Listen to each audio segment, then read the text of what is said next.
The horizon's edge came out of hyperspace like a wounded animal. Alarms screamed through every corridor.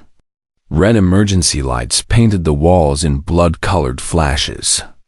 The ship shook so hard that Captain Park Do-hyun had to grab his command chair to stay on his feet. "Report," he shouted over the noise.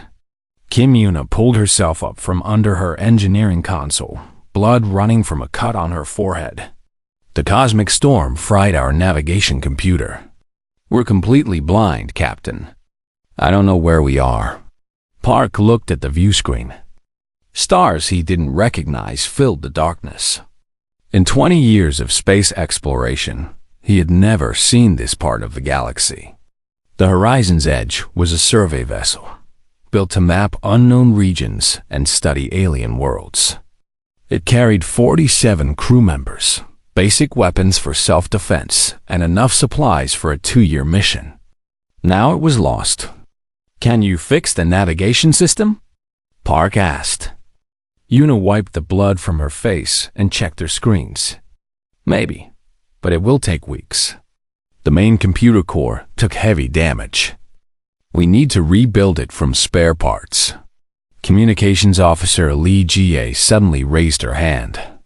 "Captain, I'm picking up something strange. There are signals coming from multiple directions. They're not random noise. Someone is talking out there." Park felt his heart beat faster. In all of human history, they had never found intelligent alien life. There were bacteria on Mars, simple plants on a few distant moons, but never another species that could think and build and dream. The universe had seemed empty and lonely. Until now. "Can you understand what they're saying?" Park asked. Jie shook her head. "No, sir. The language is completely unknown. But the patterns are definitely intelligent communication. There's a lot of traffic out there. Whatever civilization lives here, it's big." First Officer Choi Sun-woo stepped closer to the captain. He was a careful man who always thought about danger first. "Sir, we should power down non-essential systems and hide. We don't know if these aliens are friendly. Our weapons are designed for pirates and asteroids, not a real military threat." Park understood his concern. The horizon's edge was not a warship. It had 2 small laser cannons and a handful of missiles. Against a real enemy, they would last about 5 minutes. But hiding was not in Park's nature. He had grown up poor in a small fishing village. He had worked his way through military academy on pure determination. He had climbed from the lowest rank to command his own ship through hard work and courage. Running away from the unknown was not something he knew how to do. "No," Park said quietly. "We didn't come to space to hide from it." Before Sung-woo could argue, the proximity alarms started screaming again. On the view screen, space itself seemed to tear open. Ships appeared from nowhere, dropping out of some kind of faster-than-light travel that humanity had never seen. The ships were enormous. The smallest one was twice the size of the horizon's edge. The largest was bigger than some moons. They were beautiful in a strange way, with curved hulls that looked like they were grown rather than built. Lights pulsed along their surfaces in patterns that might have been decoration or might have been weapons charging. There were hundreds of them. "We're surrounded," Sung-woo said, his voice flat with shock. Yuna looked at her readings. "Their technology is centuries ahead of ours. Maybe thousands of years. Those ships have power sources I can't even identify." Park counted 12 of the largest ships forming a ring around his tiny vessel. Any one of them could destroy the horizon's edge without effort. He thought about his crew, about their families back on Earth, about all the things they had hoped to discover on this mission. He waited for the killing blow. It never came. Instead, Jihee's console lit up with an incoming transmission. "They're trying to talk to us, Captain. The signal is adapting to our communication frequencies. I think they want to be understood." "Put it through," Park ordered. The view screen flickered. An alien face appeared, and every human on the bridge stopped breathing. The creature was tall and thin, with skin like polished silver. It had 4 eyes arranged in a diamond pattern on a face that was almost human, but not quite. When it spoke, its mouth moved in ways that mouths should not move, but the words came through in perfect English. Unknown vessel. You have entered Velori space. We are the Velori Dominion, rulers of the outer spiral for 10,000 years. Identify yourselves. Park stood straight and tall. His uniform was dirty and torn from the rough exit from hyperspace. His ship was damaged and helpless. But he was still a captain, and he would act like one. I am Captain Park Do-yoon of the Terran survey vessel Horizon's Edge. We come from a planet called Earth. In a system you might not know. We mean you no harm. Our ship was damaged in a cosmic storm, and we arrived here by accident. The alien's 4 eyes blinked in sequence. Terran, Earth. These names are not in our records. You are a new species. We've never met anyone else out here, Park admitted. You're the first intelligent life we've ever encountered. There was a long pause. The aliens seemed to be consulting with others outside the frame of the transmission. When it turned back, something had changed in its expression. If Park had to guess, he would say it looked almost sad. You have traveled far to find a dying galaxy, Terran. But you are here now, and the Dominion has questions. You will come with us to the High Conclave. There, you will tell us about your people and your world. Sun will grab Park's arm. Captain, we can't just surrender ourselves to an unknown alien power. This could be a trap. Park looked at the ships surrounding them. We have no choice. But more than that, this is what we came out here for. To find new life. To make contact. To learn. He turned back to the screen. We will come with you. But I want your word that my crew will not be harmed. The alien made a gesture that might have been a nod. The Velori do not harm the helpless. You will be treated as guests, not prisoners. Prepare your vessel for escort. The transmission ended. Around the horizon's edge, the alien armada began to move, forming a protective formation around the tiny human ship. Jie let out a breath she had been holding. Captain, what did he mean about a dying galaxy? Park shook his head slowly. I don't know, but I think we're about to find out. Medical Officer Beak Sora emerged from the corridor behind them. She had been treating injured crew members in the medical bay. Her face was pale with exhaustion, but her eyes were bright with wonder. Is it true? She asked. We've made first contact with aliens. It's true, Park confirmed. And they're taking us to meet their leaders. Sora looked at the massive ships on the view screen. They're so advanced. What could possibly be killing a galaxy that can build things like that? Nobody had an answer. The horizon's edge began to move, guided by forces it could not resist, toward a destiny that none of its crew could imagine. Park Do-yoon stood on his bridge and watched the stars flow past. Somewhere out there, Earth continued on without knowing that everything had changed. Humanity was no longer alone in the universe. He only wished the circumstances were better. In the silence of space, surrounded by ships from a civilization older than human history, 47 souls traveled toward an uncertain future. They did not know that their arrival had already set events in motion that would shake the foundations of galactic society. They did not know that they carried something no other species possessed: hope. The journey to the Velori capital took 3 days. During that time, Park and his crew learned that the universe was far stranger than they had ever imagined. The alien escorts were polite but distant. They provided food that human bodies could digest, though the taste was odd. They answered simple questions about navigation and time. But when anyone asked about the dying galaxy the first alien had mentioned, they went quiet and changed the subject. On the 3rd day, The horizon's edge dropped out of faster-than-light travel above a world that made every human gasp in wonder. The planet was covered entirely in crystal. Towers of purple and blue and green rose from the surface, catching the light of 3 suns and scattering it in rainbow patterns across space.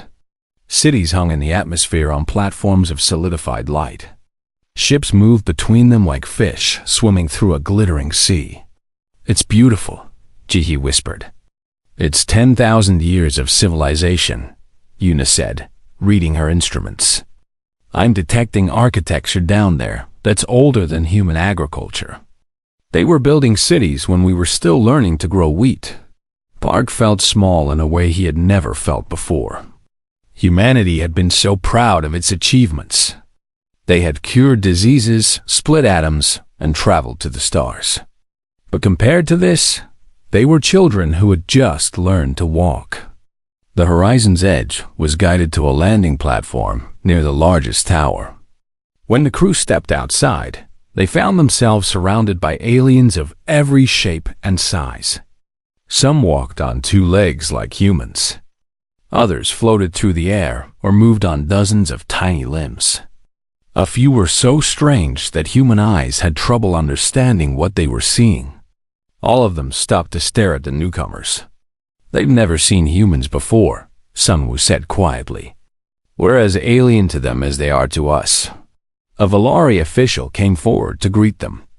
This one was female, with softer features and eyes that glowed with gentle light.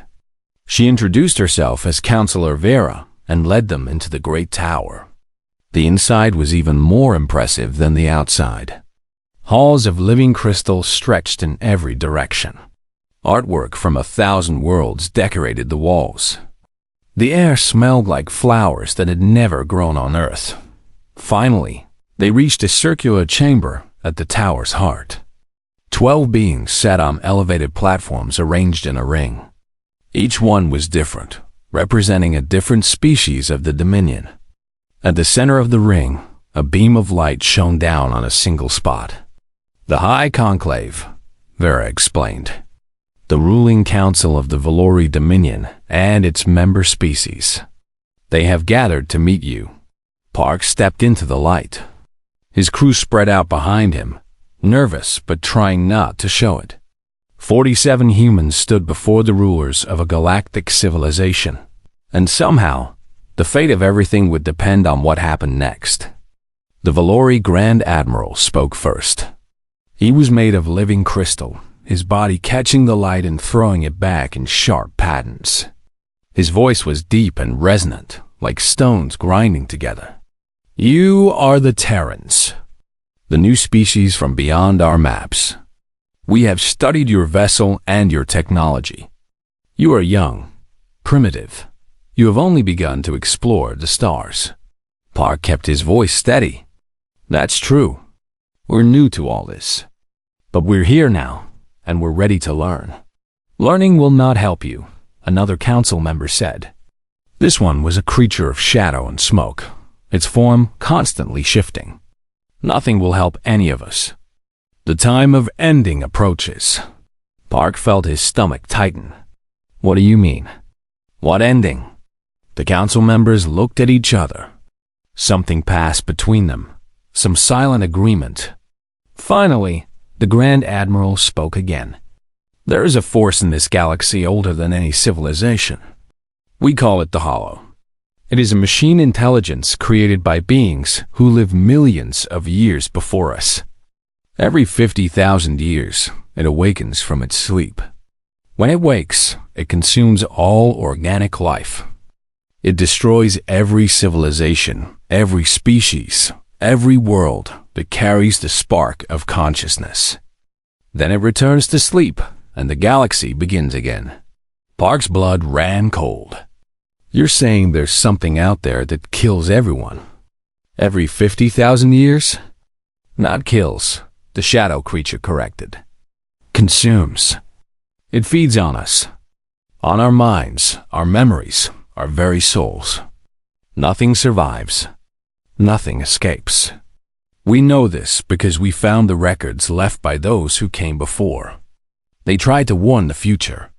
They tried to help those who would come after. But there is no help for what is coming. GA stepped forward, her face pale. How long do you have? How long until this thing wakes up? The Grand Admiral's crystal body flickered. 14 months. We have calculated the exact date of emergence. The hollow will rise from its resting place in the dead systems of the galactic core. It will spread outward like a wave of death. Within 3 years, every living thing will be gone. Silence fell over the chamber. The humans looked at each other in horror. They had come looking for new friends among the stars. Instead, they had found a death sentence. Park's mind raced. But you've had thousands of years to prepare. You have technology we can barely understand. What have you built to fight this thing? What weapons do you have? The council members seemed confused by the question. The Grand Admiral tilted his crystalline head. Weapons? We have no weapons against the hollow. It cannot be fought. It cannot be reasoned with. It simply is like gravity or time. We have used our years to prepare for the end, not to prevent it. We have built monuments to remember us by. We have recorded our histories so that perhaps some future species will know we existed. We have made peace with our fate.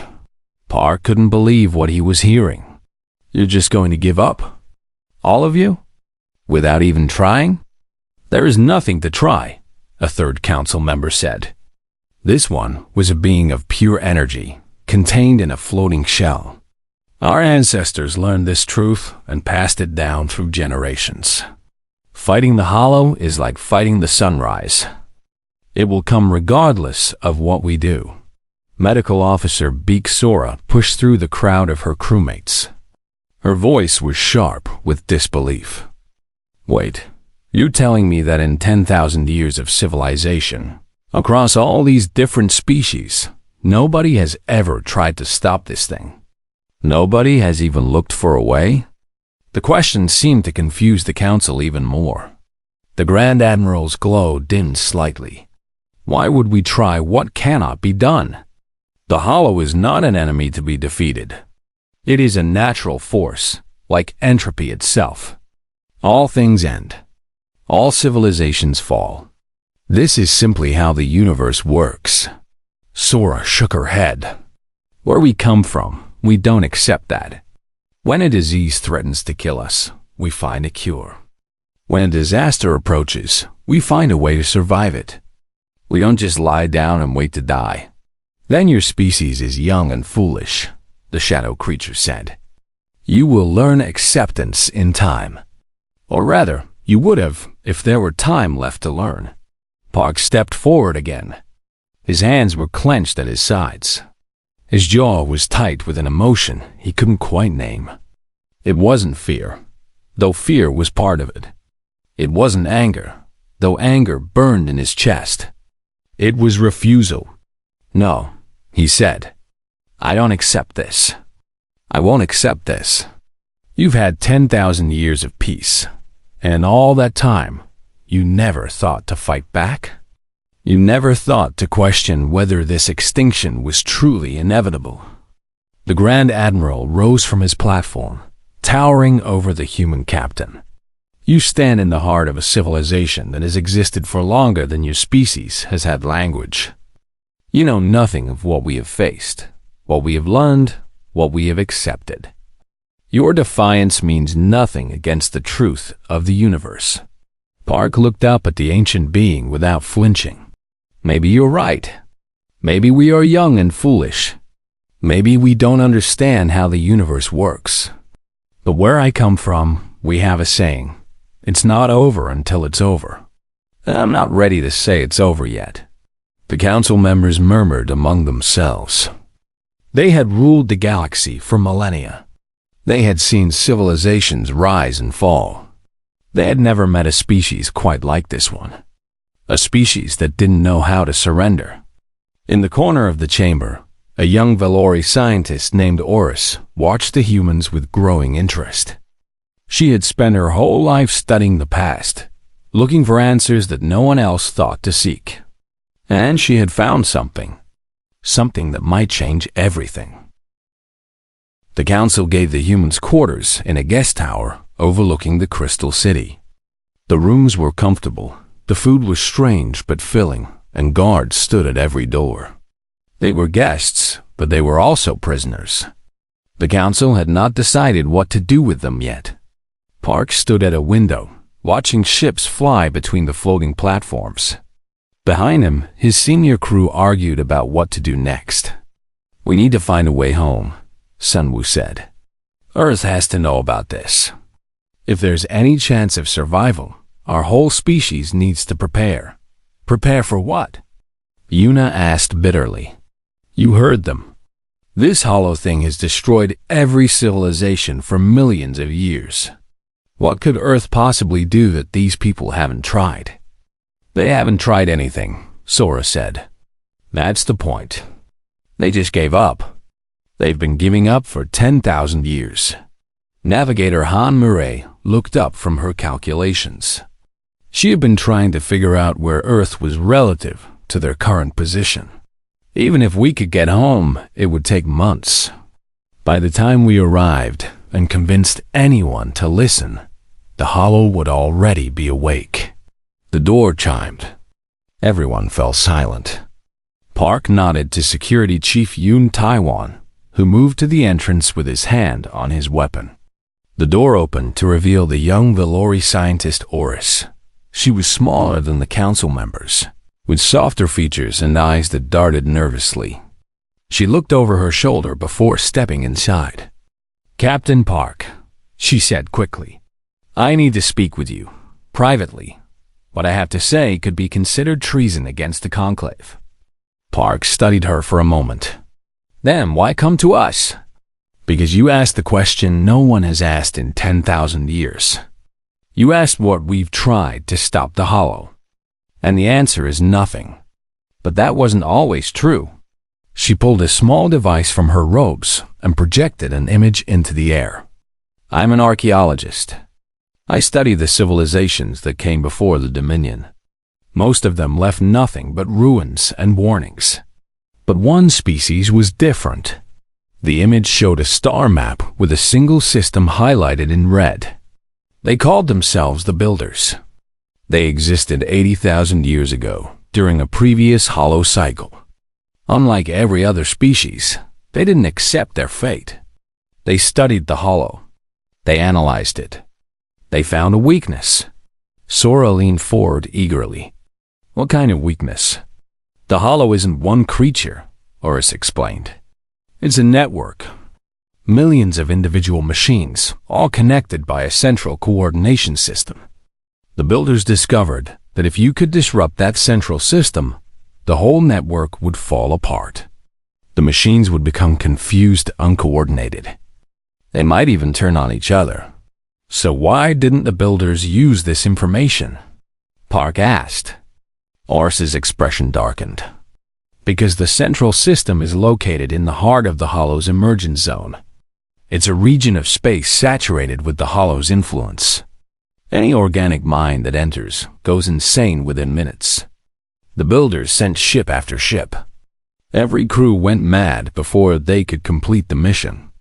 In the end, the Builders died like everyone else. But they left behind their research," Myri said, understanding dawning on her face. "Yes, hidden in a dead system far from the Dominion's usual territory. I found references to it in ancient texts, but I never told the Conclave. They would have forbidden me from investigating. They believe that seeking to fight the hollow is not just pointless, but dangerous. It gives false hope." Park turned away from the window. His eyes had a new light in them, the light of someone who has found a purpose. "Take us to this system. Show us what the Builders discovered." "It's incredibly risky," Oris warned. "If the Conclave finds out, they could imprison us all. Or worse, we're already facing the end of everything," Park said. "What's a little more risk on top of that?" That night, the humans prepared to escape. Yuna worked on the horizon's edge, making sure the repairs were complete enough for flight. Taiwan organized the crew into teams, each with a specific job. Myri calculated a route that would avoid the Dominion's patrol ships. Just before dawn, they made their move. The guards never saw them coming. Taiwan's teams moved through the tower like shadows, using techniques developed over centuries of human conflict. No one was killed, but by the time the alarm was raised, the horizon's edge was already breaking atmosphere. "They're launching pursuit ships," GA reported from her station. "A lot of them." Park gripped his command chair. "Yuna, how long until we can jump to hyperspace?" 2 minutes. "Maybe 3. The drive is still warming up." "We don't have 3 minutes," Sunwoo said grimly. "Those ships are fast." Oris stepped forward. "Captain, I can help. I know the Dominion's communication codes. If I broadcast a false emergency signal, it might confuse them long enough for us to escape." "Do it." Oris's fingers flew across an unfamiliar console, adapting human technology to her needs. Suddenly, the pursuing ships began to scatter, responding to a distress call from the opposite side of the planet. "Hyperspace in 30 seconds, Yuna called out. The horizon's edge shot forward, leaving the crystal world behind. Stars stretched into lines of light, and then they were gone, racing through dimensions that human science barely understood. For a long moment, no one spoke. Then pilot Shin Yuri let out a shaky laugh. "Did we just steal our own ship from an alien empire?" "We didn't steal it," Park said with a slight smile. "We borrowed it. For a good cause." The journey to the builder system took 2 weeks. During that time, Oris shared everything she knew about the ancient species. They had been engineers, creators, builders of wonders that made the Dominion look primitive. They had refused to accept death, even when death seemed certain. "They sound like us," Sora observed one evening. Oris nodded slowly. "That's what drew me to study them. They were different from every other species in the records. They had something that the others lacked. What's that?" "Stubbornness."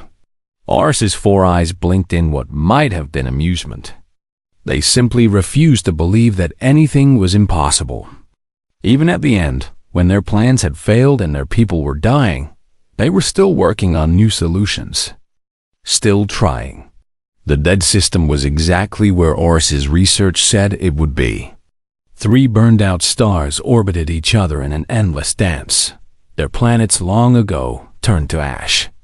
But in the shadow of a shattered moon, sensors detected something artificial. "There," Myri said, pointing to the screen. "A structure. It's been here for 80,000 years, but it still has power." The horizon's edge approached carefully. The structure was a cylinder of dark metal, covered in symbols that no one could read. A single door stood open, as if waiting for visitors.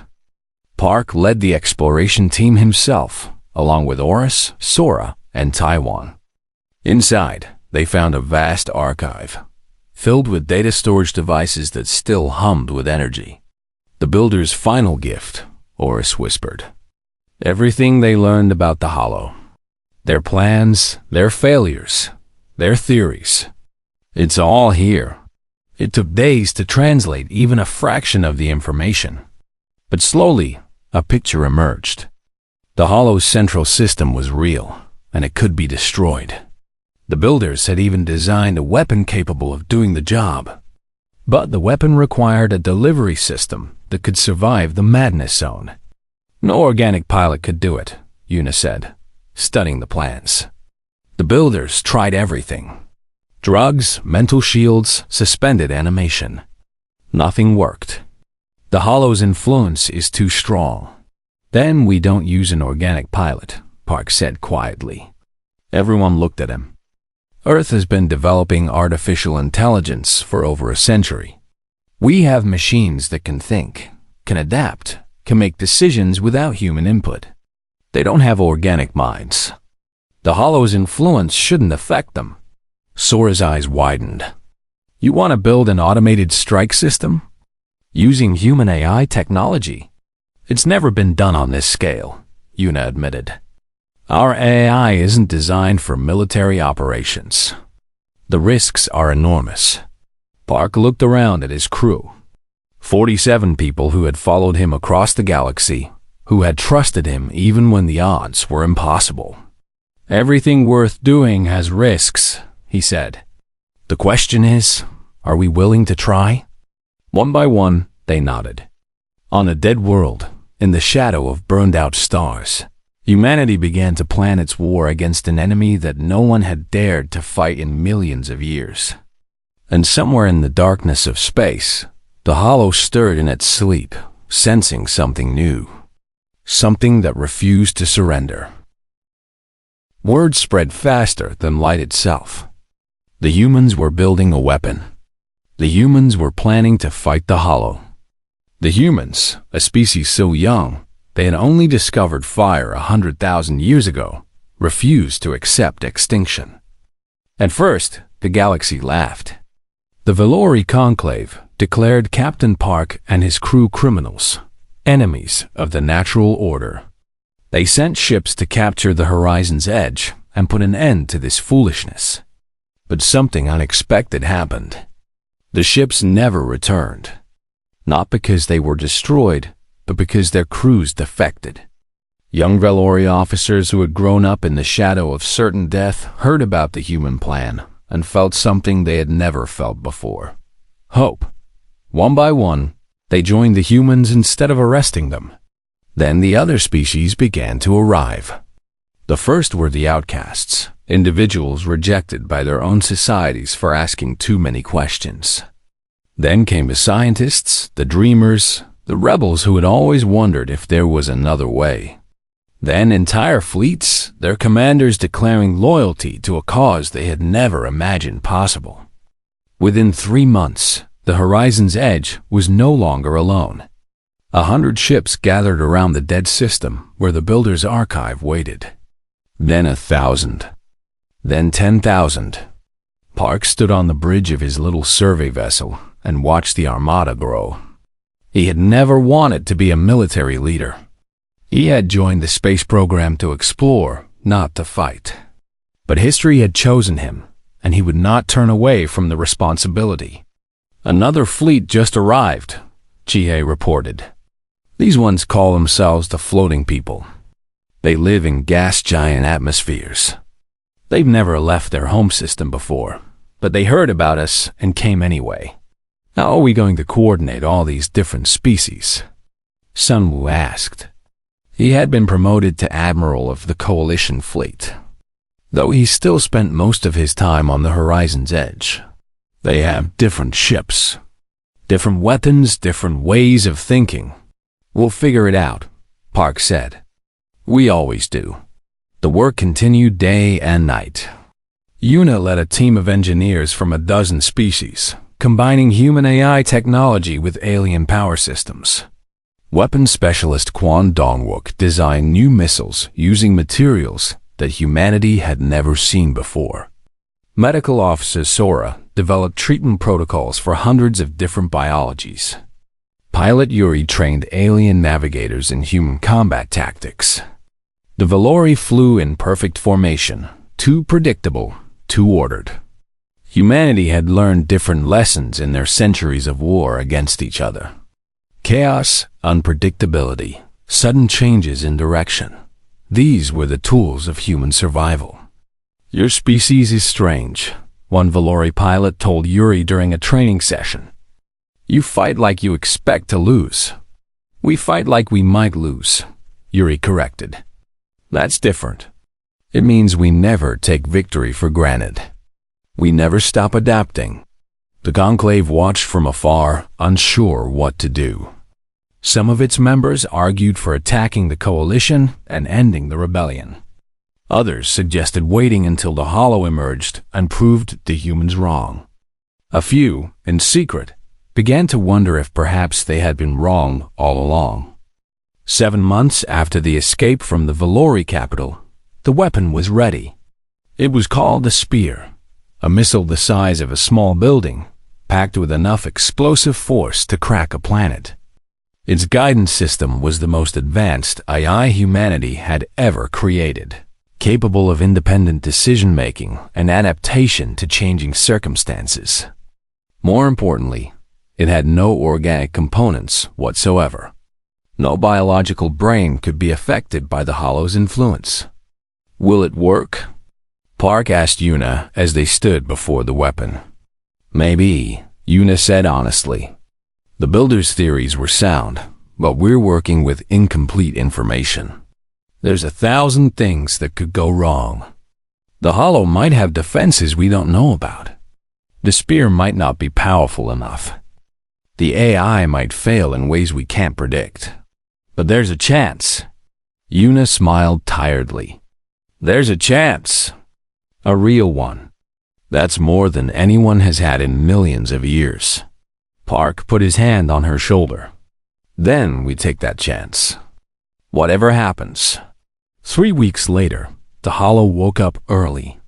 The news hit the Coalition like a physical blow. The emergence wasn't supposed to happen for another 4 months. They weren't ready.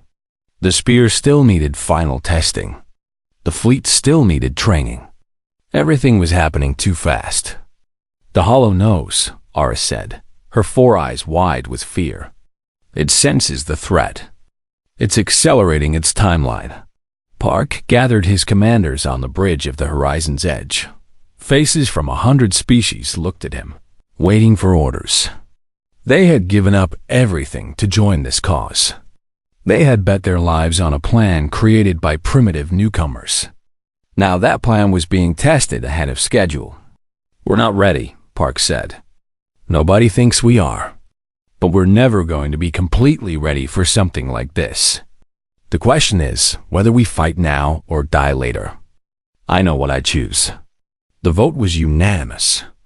The Coalition would attack. The journey to the Hollow's emergence zone took 2 weeks. Along the way, more ships joined them. Word had spread across the entire galaxy. This was it, the final moment, the last chance anyone would ever have to change fate. When they arrived, the Hollow was already there. It was worse than anyone had imagined.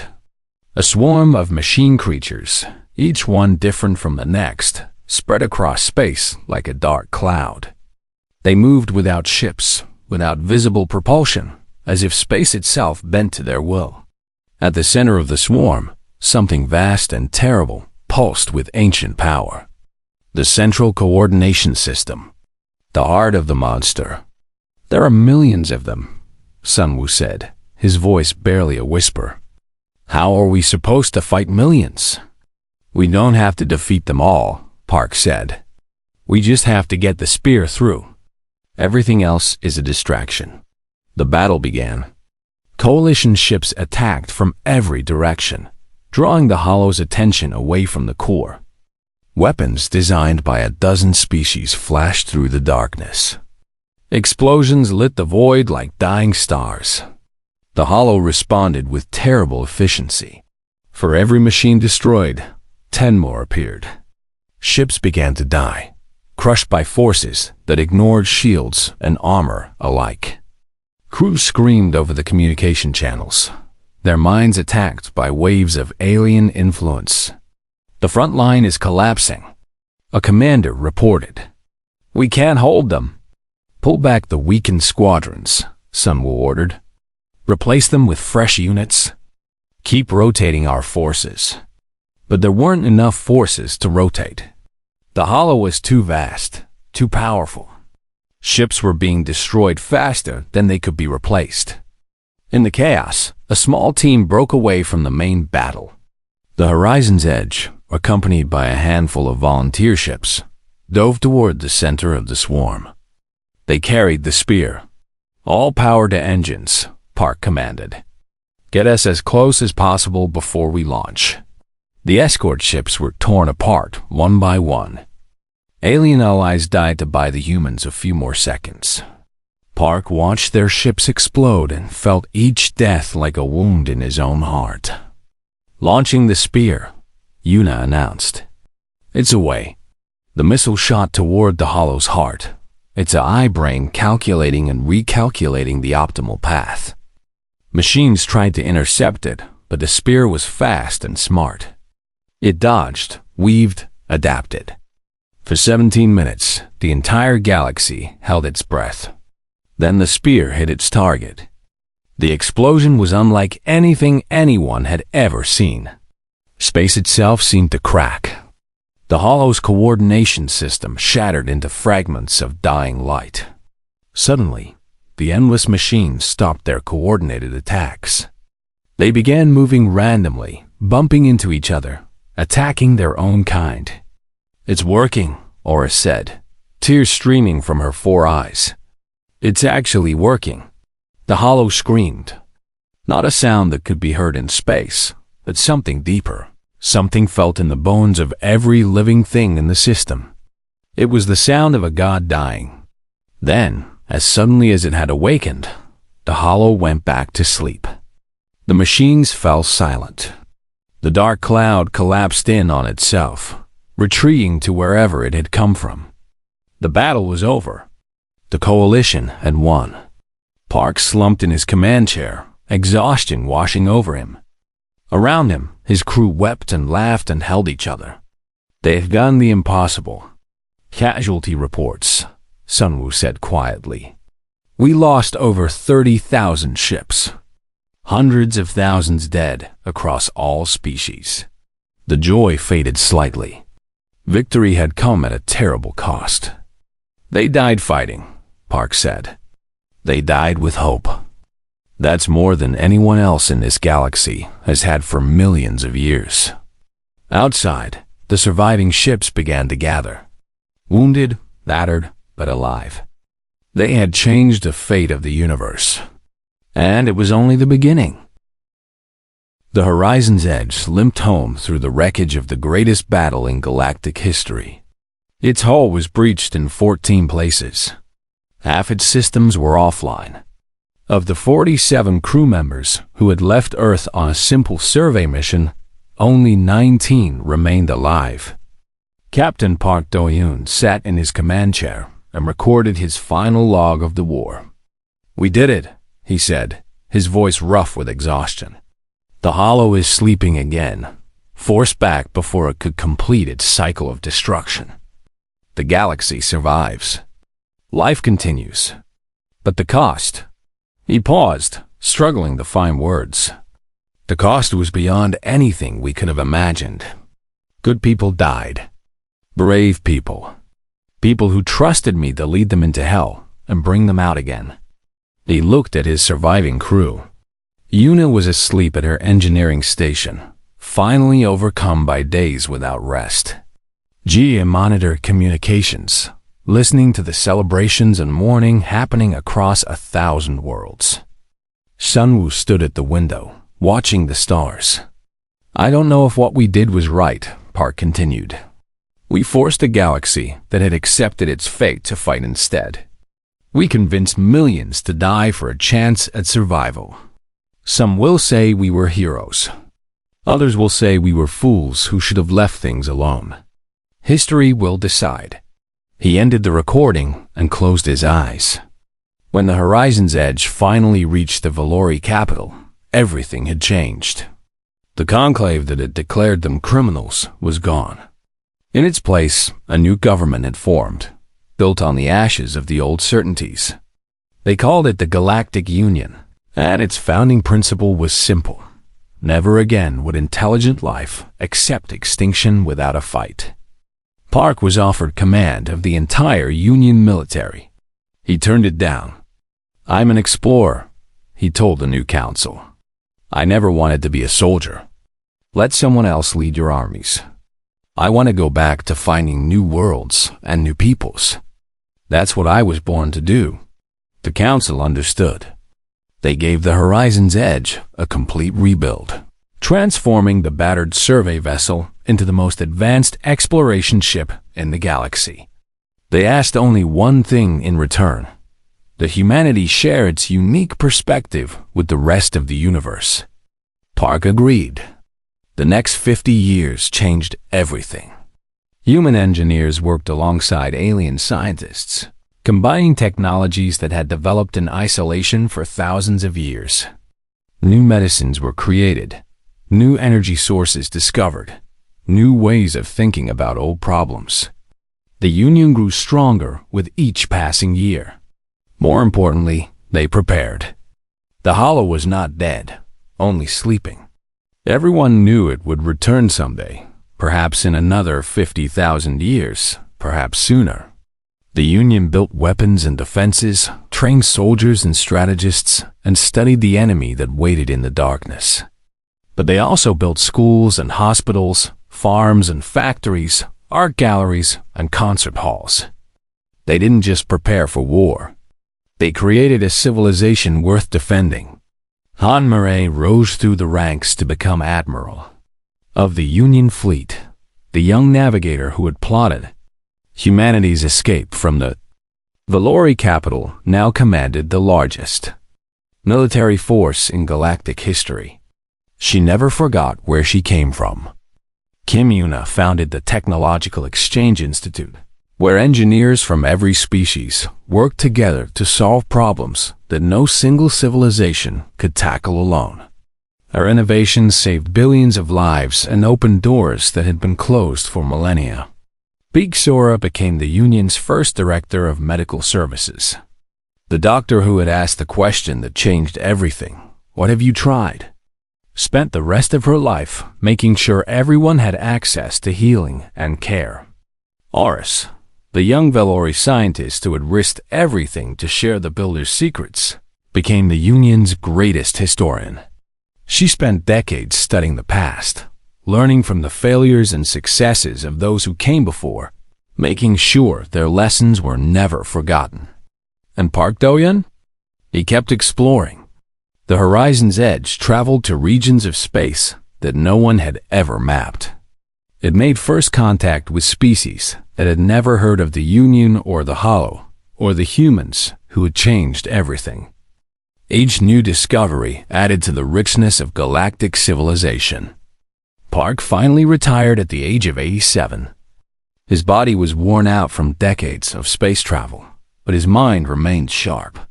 He returned to Earth, to the small fishing village where he had been born, and spent his remaining years watching the ocean and telling stories to the children who came to visit.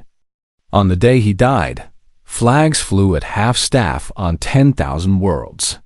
50 years after the Battle of the Hollow, the Galactic Union held a celebration on the Valori capital. The Crystal Towers still stood, but now they flew banners from hundreds of different species. The floating platforms hosted visitors from across the galaxy, all gathered to remember what had been accomplished. At the center of the main plaza, a statue stood. It showed a small, battered survey vessel, its hull scarred but intact. Around it, figures from every species reached upward, as if being lifted by the hope it represented. Admiral Han Murray, now old but still strong, stood before the gathered crowds. Her uniform was covered in medals she had earned over decades of service. Her eyes held the wisdom of someone who had seen both the worst and the best that the universe had to offer. 50 years ago, she said, her voice carrying across the plaza, a small ship with 47 crew members stumbled into a galaxy that was waiting to die. They found a civilization that had given up hope, accepted its fate, and was preparing for the end. She paused, looking at the faces before her. Valori and humans, shadow creatures and energy beings, the floating people, and 100 other species she had grown to know and love over the years. Those 47 people refused to accept what everyone told them was inevitable. They asked questions no one had asked in 10,000 years. They fought battles that no one thought could be won. They died so that others could live. Murray's voice grew stronger. We didn't save the galaxy because we were stronger than the Hollow. We didn't save it because we had better weapons or smarter strategies. We saved it because we were too stubborn to know that we couldn't. We looked at impossible odds and said, let's try anyway. That's the human spirit. That's what we brought to the stars. She gestured to the statue behind her. This ship, the Horizon's Edge, will never fly again. But what it represents, the courage to hope, the will to fight, the refusal to surrender, that will live forever. Not just in humans, but in every species that chose to join us in our mad, wonderful rebellion against fate. The crowd erupted in cheers. For a long moment, the celebration washed over everyone present, a wave of joy and gratitude and determination. Then Myra raised her hand for silence. But we must not become complacent. The Hollow will return. Maybe not in our lifetimes, maybe not in our children's lifetimes, but someday. When that day comes, we must be ready. Not just ready to fight, but ready to teach the next generation what we learned. That nothing is impossible if you refuse to give up. She stepped back from the podium, and the celebrations resumed. Music from 100 worlds filled the air. Food and drink were shared among species that had been strangers 50 years ago. In a quiet corner of the plaza, a memorial wall stood. 47 names were carved into it, the complete crew roster of the Horizon's Edge on the day it left Earth for what was supposed to be a routine survey mission. Below the names, in every language of every species, the same words were written. They taught us to fight. A young Valori child stood before the wall, reading the names with curious eyes. Her mother stood beside her, explaining what each one meant. Who were they? The child asked. They were Terrans, her mother said. Humans. They came from a small planet very far away. They were young and foolish and brave. Were they heroes? The mother thought for a moment. They were something better than heroes. They were ordinary people who did extraordinary things because they believed it was possible. They looked at the end of everything and said, "Not today." And because of them, you get to stand here and ask questions about the future. The child looked at the wall for a long time. Then she smiled. "I want to be like them someday," she said. Her mother took her hand. "We all do, little one.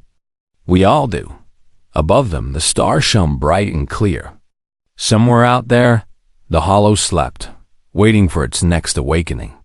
But when it rose again, it would find a galaxy that had learned a new truth. Hope was not weakness.